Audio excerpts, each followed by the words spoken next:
শীতের আমেজে dry fruits sponge cake নিয়ে চলে এসেছি আজকে। ডিসেম্বর তো পড়েই গেছে, কেক একটা খেতেই হবে। বাচ্চাদের ডিমান্ডে আজকে কেক রেসিপি নিয়ে চলে এসেছি। সিম্পল কয়েকটা ঘরোয়া উপকরণ দিয়ে বানিয়েছি। কতটা স্পঞ্জি হয়েছে কেকটা, খেতেও অসাধারণ। স্কিপ না করে রেসিপিটা লাস্ট পর্যন্ত দেখতে থাকুন।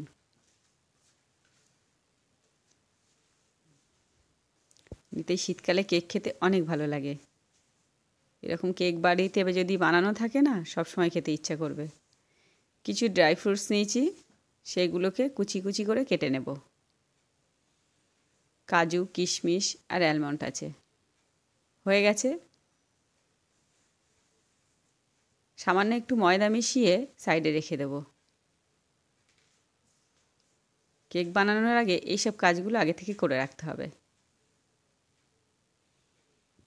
বেকিং ট্রে নিয়েছি, তার মাপ করে লেখালেখির যে কাগজ হয় কেটে নিয়েছি।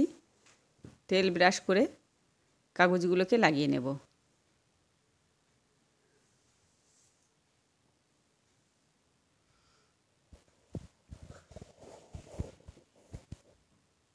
আবারও তার ওপরে একটু তেল ব্রাশ করে নিতে হবে, তাহলে কেকটা সহজে উঠে যাবে। সাইডে রেখে দিলাম। 4টে ডিম নিয়েছি, একটা বড় সাইজের বাউল নিয়েছি। ফেটাতে হবে, সেজন্য একটা বড় সাইজের বাউলই লাগবে এখানে।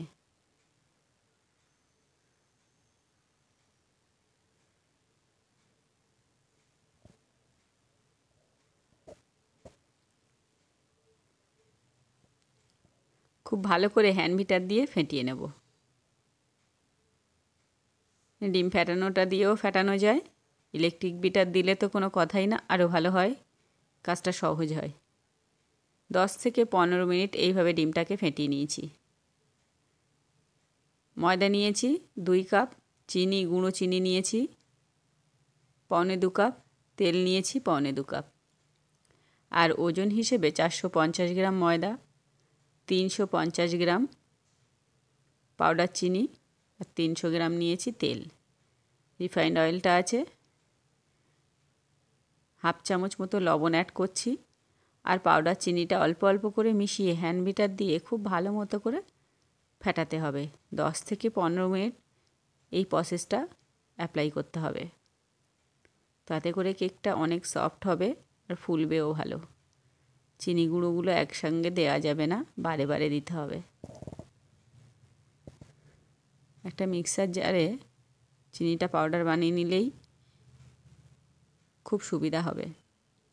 এখানে পাউডার চিনিটাই ব্যবহার করতে হবে। 10 থেকে 15 মিনিট ফেটানোর পর তেলটা দিয়ে দিচ্ছি। দিয়ে আবারও 10 থেকে 15 মিনিট ফেটিয়ে নেব। তারপর ময়দাটা অল্প অল্প করে অ্যাড করব। আর ময়দাটা একসঙ্গে দেওয়া যাবে না, বারে বারে দিতে হবে।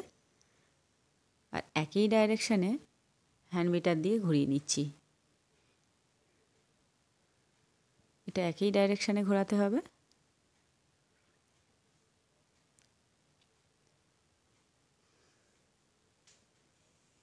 চার থেকে 5 বারে ময়দাটা অ্যাড করেছি, একবারে সব দেওয়া যাবে না। দানা দানা থেকে গেলে কেকটা কিন্তু ফুলবে না। আর এখানে একটু গরম দুধ দিয়ে দেবো, আগে থেকে জাল করে রাখা। 3 থেকে 4 টেবিল স্পুন মতো প্রয়োজন পড়লো তাই দিলাম। চাইলে স্কিপ করতে পারেন দুধটা দিলে, তবে খেতে ভালো হয়। অল্প অল্প করে মেশাতে থাকবো।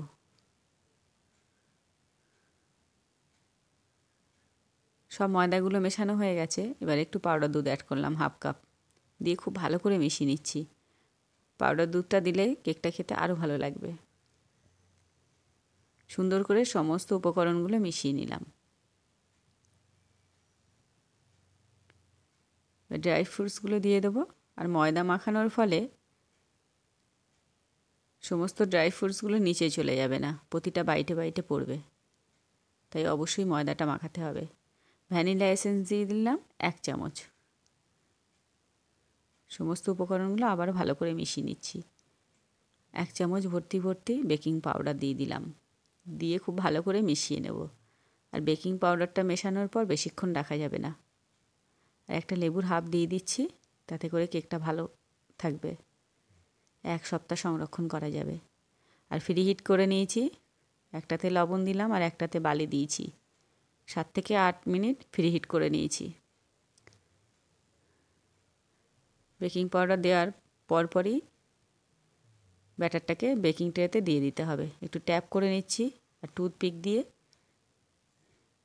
একটু নেড়ে দিলাম, তাতে করে এক্সট্রা এয়ারটা বার হয়ে যাবে।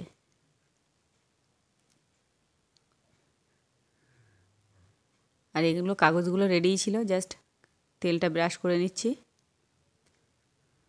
একটা অ্যালুমিনিয়ামের বাউল নিয়েছি, বাড়িতে এরকম অ্যালুমিনিয়ামের বাউল থাকলে তাতেও কেক করা যায়, খুব সুন্দর হয়। আর ওপর দিয়ে একটু ড্রাই ফ্রুটস ছড়িয়ে দেবো, দেখতে ভালো লাগবে।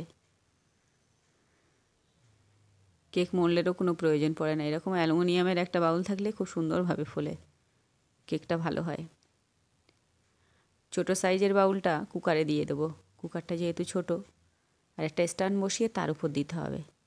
কুকারের রাবার আর সিটিটা খুলে নিয়েছি, আর এটা একটা ডিশের মধ্যে দিয়ে দিচ্ছি। সবথেকে কেক বেশি ভালো বেক করা যায় কুকারে, কিন্তু কুকারটা ছোটো সাইজের, অত বড় বেকিং ট্রে ধরবে না। 55 মিনিট আমি ওয়েট করেছি দেওয়ার পর। এর মধ্যে একবারও ঢাকনাটা খুলিনি, জাস্ট 55 মিনিট পরেই আমি এসে ঢাকনাটা খুললাম। গ্যাসের চুলাটা অফ করে দিলাম, কত সুন্দর ফুলেছে। এর মধ্যে একবারও কিন্তু খোলা যাবে না। টুথপিকটা একদম ক্লিন আসছে, মানে কেকটা সম্পূর্ণ হয়ে গেছে এখানে। 5 মিনিট ওইভাবেই আবারও রেখে দেওয়ার পর তারপরে তুলে নিয়ে ঠান্ডা করে পরিবেশন করছি। পুরোপুরি ঠান্ডা হয়ে গেছে। ওপরে কালারটা আরেকটু ভালো আসার জন্য 5 মিনিট রেখে দিয়েছিলাম, তাতে করে কালারটা আরেকটু সুন্দর আসে। কত সুন্দর একটা কালার চলে এসছে, স্পঞ্জি তৈরি হয়েছে। আর কেকটা তুলে নেওয়ার পর একটু হালকা করে একটু ঢাকনা দিয়ে রাখাই ভালো, তাতে করে কেকটা শক্ত হয়ে যাবে না। আর এমনিতেই কেকটা অনেক সফট হয়েছে, 1 সপ্তাহ আরামসে থাকবে বাড়িতে, কিচ্ছু হবে না, একইভাবে স্পঞ্জ থাকবে।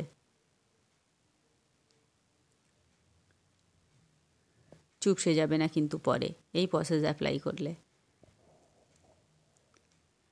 কত সুন্দর একটা কালার এসছে। একটু ছুরি দিয়ে কেটে দেখিয়ে দিচ্ছি। রেসিপিটা ভালো লাগলে লাইক কমেন্ট শেয়ার করতে কিন্তু ভুলবেন না। অবশ্যই চ্যানেলটিকে সাবস্ক্রাইব করবেন।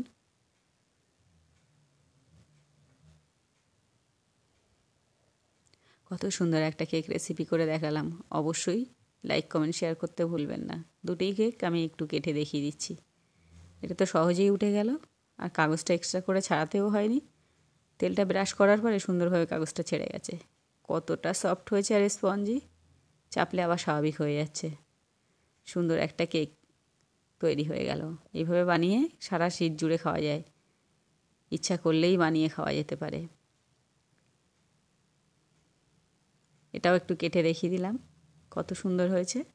রেসিপিটা ভালো লাগলে লাইক কমেন্ট শেয়ার করবেন।